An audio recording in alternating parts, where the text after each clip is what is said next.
Good morning friends. पिछले video में हम लोगों ने नॉर्मल की प्रॉपर्टी के ऊपर कुछ प्रॉब्लम्स देखे थे। तो आज के इस सेशन में हम लोग एक नया टॉपिक शुरू करने वाले हैं। तो topic is conormal points and its properties. तो पहले देख लेते हैं ये होता क्या है। The point on the parabola at which the normal passes through a common point are called conormal points. The conormal points are also called the feet of the normal. मतलब पिक्चर में देख लेते हैं, यहाँ पर एक पैराबोला दिया गया है y² = 4ax एंड इस पैराबोला के 3 पॉइंट्स यहाँ पर हम लोग अगर कंसीडर कर ले P, Q, R, तो इस 3 पॉइंट से इस पैराबोला के ऊपर टेंजेंट हम लोग ड्रॉ कर ले तो उस टेंजेंट को परपेंडिकुलर करके कोई एक पर्टिकुलर पॉइंट से उस तीनों टेंजेंट के ऊपर हम लोग नॉर्मल ड्रॉ कर सकते हैं। तो इस पर्टिकुलर जो पॉइंट है this P, this Q and R, in points को हम लोग इस पैराबोला का कोनॉर्मल पॉइंट्स बोलेंगे। एंड यहाँ पर दिया भी गया है the conormal points are also called the feet of the normals. मतलब नॉर्मल का जो फीट है टेंजेंट के ऊपर उस पर्टिकुलर पॉइंट्स को हम लोग कोनॉर्मल पॉइंट्स बोलते हैं। तो आशा करता हूँ समझ गए होंगे। अब इन पॉइंट्स को कैसे निकाल सकते हैं ये थोड़ा देख लेते हैं।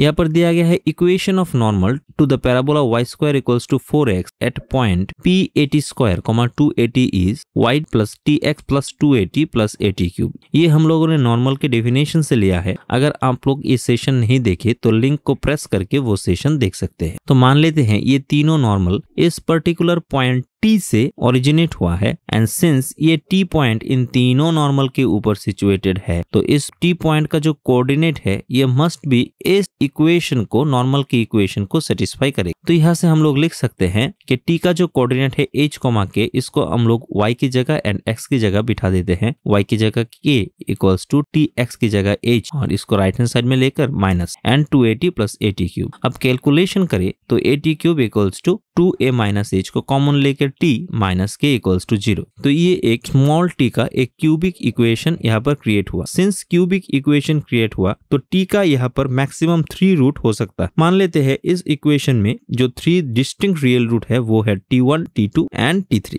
तो हम लोग यहाँ पर बोल सकते हैं कि t1 and t2 and t3 हर एक पैरामीटर को सेपरेट करके 3 पॉइंट्स हम लोगों को यहाँ पर मिलेगा। जैसे कि P जिसका कोऑर्डिनेट हो जाएगा at1², 2at1, Q जिसका कोऑर्डिनेट हो जाएगा at2², 2at2 एंड R जिसका कोऑर्डिनेट हो जाएगा at3², 2at3। यहाँ पर हम लोग ये देख भी सकते हैं for 3 normals there will be 3 feet of normals. That means एक का कोऑर्डिनेट हो जाएगा at1², 281, एक का कोऑर्डिनेट हो जाएगा at2², 282 एंड तीसरे वाले का कोऑर्डिनेट हो जाएगा at3², 2at3। अब जो क्यूबिक इक्वेशन यहाँ पर आया at³ + 2a - ht - k = 0, इस क्यूबिक इक्वेशन के लिए t का 3 रूट जो आएगा t1, t2 एंड t3, इन तीनों में रिलेशन क्या होगा। हम लोग जानते हैं कि कोई एक क्यूबिक इक्वेशन ऐसा हो ax³ bx² cx + d = 0 and x का 3 रूट अगर ऐसा हो x1, x2,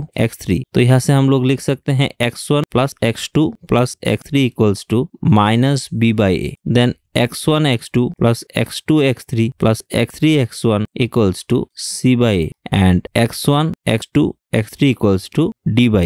ये हम लोगों ने क्लास 9-10 में जो क्यूबिक पॉलिनोमियल था वहां से हम लोगों ने देखा था, जहां पर b है, इस x² का कोफिशिएंट a है, x³ का कोफिशिएंट c है, x का कोफिशिएंट एंड d है वो constant term. In the similar way इस क्यूबिक इक्वेशन के लिए जो 3 रूट आएगा t1, t2, t3, इस तीनों का सम होगा -b/a और यहाँ पर b जो था वो था x² का, मतलब t² का कोफिशिएंट। तो यहाँ पर t² का कोफिशिएंट कुछ भी नहीं है, दैट मीन्स यहाँ पर हम लोग 0 चूज करेंगे। तो -b/a मीन्स 0/a-, तो ये भी 0 के बराबर हो जाएगा। That's why t1 + t2 + t3 = 0। In the similar way, sum of product of root taken at 2 times t1 t2 + t2 t3 + t3 t1 हो जाएगा c/a और c था t का कोफिशिएंट, मतलब 2a - h/a and product of 3 roots था t1 t2 t3 = constant term by coefficient of t³ और सामने एक माइनस, तो माइनस माइनस प्लस हो जाएगा और k/a। तो आशा करता हूँ ये तीनों रूट के बारे में आप लोग अच्छी तरह से समझ गए होंगे। अब कोनॉर्मल पॉइंट्स के ऊपर कुछ प्रॉपर्टीज हैं, ये देख लेते हैं। First property is the sum of ordinates of the feet of conormal points of the parabola is 0 और ordinate of the centroid of triangle formed by the conormal points of the parabola is 0 or centroid of triangle formed by the conormal points always lies on x-axis। मतलब the sum of ordinate of feet of the conormal points, तो यहाँ पर P point, Q point and R point अगर हम लोग ले तो P point का कोऑर्डिनेट हम लोगों ने चूज किया था AT1 square 2AT1, Q point का कोऑर्डिनेट हम लोगों ने चूज किया था AT2 square 2AT2 and R point का कोऑर्डिनेट हम लोगों ने चूज किया था AT3 स्क्वायर 2AT3। तो यहाँ पर बोला गया है the sum of ordinates of the feet of conormal points, मतलब कोनॉर्मल पॉइंट्स का जो ऑर्डिनेट होगा हर एक का, उन तीनों ऑर्डिनेट का अगर हम सम करें तो ये 0 के बराबर हो जाएगा। मतलब आप लोगों को ये दिखाना है कि 2AT1 plus 2AT2 plus 2AT3 equals to 0, और इसको लिखा जा सकता है ordinate of centroid of triangle formed by conormal points. मतलब इन तीनों पॉइंट को जुड़कर अगर हम लोग एक ऐसे ट्राइंगल क्रिएट करें तो इस ट्राइंगल का जो सेंट्रॉइड होगा, इस सेंट्रॉइड का जो ऑर्डिनेट होगा, ये ऑर्डिनेट 0 के बराबर हो जाएगा। या ये जो सेंट्रॉइड है, सिंस ऑर्डिनेट इसका 0 है, मतलब ये सेंट्रॉइड एक्स एक्सिस के ऊपर बिलोंग करेगा। तो इसको कैसे प्रूव कर सकते हैं? थोड़ी देर पहले हम लोगों ने देखा था जो टी का क्यूबिक इक्वेशन आया था, यहाँ पर T1 plus T2 plus T3 equals to 0 आया। तो यहाँ से 2 से इसको मल्टीप्लाई कर दे तो यहाँ से आ जाएगा 2T1 plus 2AT2 plus 2AT3 equals to 0। अब इसको 3 से मल्टीप्लाई कर दे तो ये आ जाएगा 2AT1 plus 2AT2 plus 2AT3 equals to 0, और यही तो हो जाएगा ऑर्डिनेट ऑफ द सेंट्रॉइड। क्योंकि अगर कोई एक एंगल जिसका 3 point x1 y1 b x2 y2 and c x3 y3 ऐसा हो, तो सेंट्रॉइड का जो कोऑर्डिनेट होता है वो होता है x1 plus x2 plus x3 by 3 and y1 plus y2 plus y3 by 3। In the same region हम लोग यहाँ पर बोल सकते हैं ये जो ऑर्डिनेट आएगा ये सेंट्रॉइड का ऑर्डिनेट आ जाएगा and this is equals to 0 and hence ये प्रूफ हो जाता है। अब सेकंड प्रॉपर्टी देख लेते हैं, circle through the conormal points passes through the origin vertex of the parabola. मतलब कोई 3 कोनॉर्मल पॉइंट्स को लेकर अगर हम लोग एक सर्कल ड्रॉ करें तो ये सर्कल इस कोऑर्डिनेट ग्राफ के जो ओरिजिन है उस ओरिजिन से पास करेगा। मतलब इस पैराबोला का जो वर्टेक्स है ओ पॉइंट उससे पास करेगा। अब प्रूफ देख लेते हैं। मान लेते हैं let the equation of the circle passing through 3 conormal points P जिसका कोऑर्डिनेट है x1 y1, Q जिसका coordinate x2 y2 and R जिसका कोऑर्डिनेट x3 y3 भी। मतलब यहाँ पर बोला गया है कि इस P पॉइंट का जो कोऑर्डिनेट है वो है x1 y1, इस Q पॉइंट का जो कोऑर्डिनेट है उसे हम चूज कर लेते हैं x2 y2 एंड इस R पॉइंट का जो कोऑर्डिनेट है वो है x3 y3। तो मान लेते हैं इन तीनों पॉइंट को कंसीडर करके एक सर्कल यहाँ पर हम लोग ड्रॉ कर सकते हैं जिसका जनरल इक्वेशन हम लोगों ने यहाँ पर दिया है x square plus y square plus 2gx plus 2fy plus c equals to 0। अब ये जो सर्कल है एंड ये जो पैराबोला है ये आप लोग देख सकते हैं वेरियस पॉइंट में इंटरसेक्ट करता है। जैसे कि यहाँ पर P point, in this point, is this point, then this point, various point में इंटरसेक्ट करता है। तो फॉर दैट रीजन हम लोग इस पैराबोला की इक्वेशन जो है y square equals to 4ax and इस सर्कल के इक्वेशन, इन दोनों इक्वेशन को एक दूसरे के साथ सब्स्टिट्यूट करें तो यहाँ से हम लोग देखेंगे यहाँ से x इक्वल्स टू हम लोग लिख सकते हैं y स्क्वायर बाई 4a। अब इस x की वैल्यू को हम लोग इस सर्कल के इक्वेशन में x की जगह सब्स्टिट्यूट कर देते हैं तो यहाँ से हम लोगों को मिल जाएगा y बाई 4a इसका whole square plus y square plus 2g into y square by 4a plus 2fy plus c equals to 0। तो इसको कैलकुलेट करें तो हो जाएगा y to the power 4 plus 16a square plus 8ag y square plus 32a square fy plus 16a square c equals to 0। अब यहाँ पर y का 4 रूट आया जिसको हम लोग y1, y2, y3 and y4 ऐसे दे देते हैं। तो इन चारों रूट का जो सम होगा उसको हम लोग लिख सकते हैं y1 plus y2 plus y3 plus y4 equals to minus b by a, और यहाँ पर b हो जाएगा y क्यूब का कोफिशिएंट। लेकिन आप लोग यहाँ पर देख सकते हैं y क्यूब का कोफिशिएंट कुछ है ही नहीं, मतलब इसको हम लोग लिख सकते हैं 0 बाई और a की जगह हो जाएगा 1 तो 0। तो यहाँ से हम लोग अल्टीमेटली लिख सकते हैं कि sum of roots y1 plus y2 plus y3 plus y4 equals to 0। अब पिछली जो प्रॉपर्टी था वहां से हम लोगों ने प्रूफ किया था कि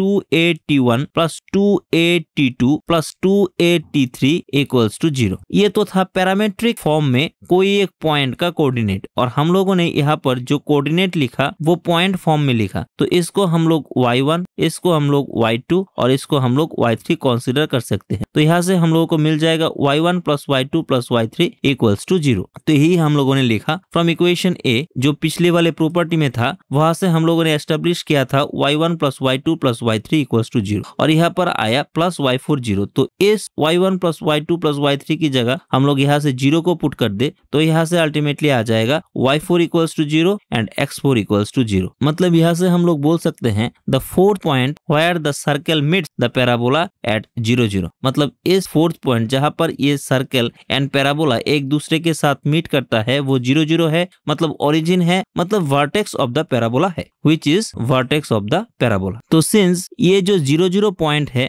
ये इस सर्कल के ऊपर लाई करता है, तो इस 0 0 पॉइंट को इस सर्कल के इक्वेशन में हम लोग पुट कर दे यहाँ पर, तो यहाँ से c इक्वल्स टू आ जाएगा। हम लोगों ने लिखा भी है putting the ordinate of fourth root, मतलब y इक्वल्स टू 0 को हम लोग पुट कर दे तो यहाँ इक्वेशन 1 में, तो हम लोग यहाँ से पा लेंगे c इक्वल्स टू 0। अब c इक्वल्स टू 0 को सेकेंड वाला आफ्टर कैलकुलेशन जो इक्वेशन आया था y to the power 4 plus इस इक्वेशन में हम लोग अगर पुट कर दे तो यहाँ से आ जाएगा y to the power 4 plus 16 square plus 8ag y square plus 32 square fy equals to 0, क्योंकि ये वाला जो टर्म है ये पूरा एलिमिनेट हो जाएगा। तो इसको अगर कैलकुलेट करे तो यहाँ से हम लोगों को मिलेगा y क्यूब, एक y को कॉमन ले लेते हैं, plus 16 square plus 8ag plus 32af square equals to 0। अब y का जो पैरामेट्रिक फॉर्म है y इक्वल्स टू 280, उस पैरामेट्रिक फॉर्म को हम लोग इस इक्वेशन में पुट कर दे तो यहाँ से आ जाएगा y cube equals to 8a cube t cube plus y की जगह 2a then 16 square plus 8ag into t plus 32af square equals to 0। तो कैलकुलेशन करने पर यहाँ से आ जाएगा at cube plus 4a plus 2gt plus 4f equals to 0। इसको इक्वेशन 2 दे देते हैं। अब पैरामेट्रिक फॉर्म में अगर p पॉइंट का जो कोऑर्डिनेट था उसको हम लोगों ने चूज किया था x1 एंड y1, तो इस x1 की जगह हम लोग 80 स्क्वायर एंड 280 चूज कर ले तो वहां से नॉर्मल का जो इक्वेशन होगा उसे हम लोग लिख सकते हैं y प्लस tx, जो जनरल फॉर्म ऑफ नॉर्मल है वही y plus xt plus 280 plus 80 cube. अब ये जो नॉर्मल है